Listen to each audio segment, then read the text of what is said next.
Music's just been in my blood for my entire life, man. I've always been into it. I started playing piano when I was 5 years old.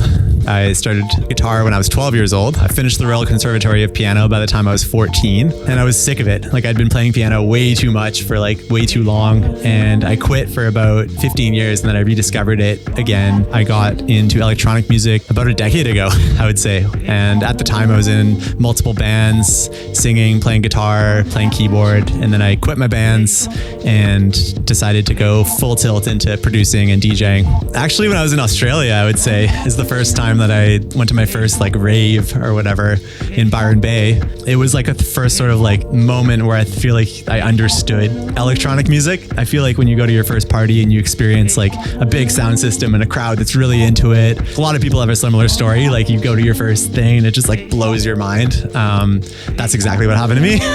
I went to it and I'd basically been caught by a bug, and like since then my musical taste changed, and because I've always been creating music for my entire life, I realized that it was just started to come out in the music that I was making organically. Like, got my first synthesizer around that time as well, and then just brought that into my indie band jam session. Essentially, I was like, hey guys, I now have a synthesizer, what do you think about that? And they were like, okay.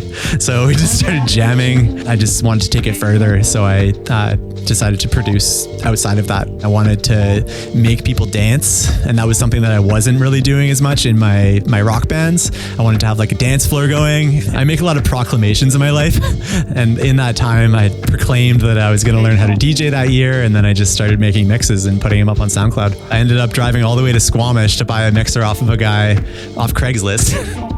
And he ended up being super connected with a lot of people in the Sea to Sky dance community that like threw parties in like Whistler and Squamish. And just through his email, I ended up like sending him a mix 6 months later, being like, hey, this is like a mix I put together. And he ended up emailing me back being like, oh, that's actually pretty dope. Like, would you like to come play like a bush party in like 3 months?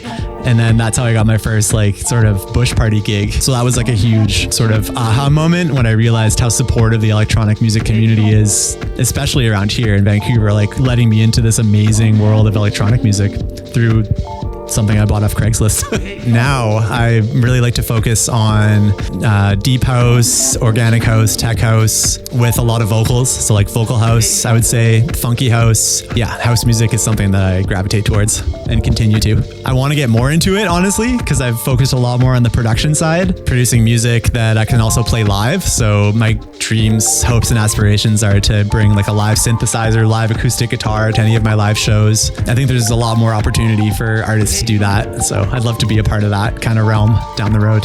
Vancouver needs more underground groups and collectives where DJs and producers can get together. And, you know, the arts scene in Vancouver has definitely struggled over the years with like finding spaces that last over time. So go out and support local artists would be my advice. Engage with their content on social media. It's the support that all indie artists and producers need in this day and age where streaming doesn't really pay anything anymore. So go to live shows and support local art. Gotta walk you through it through.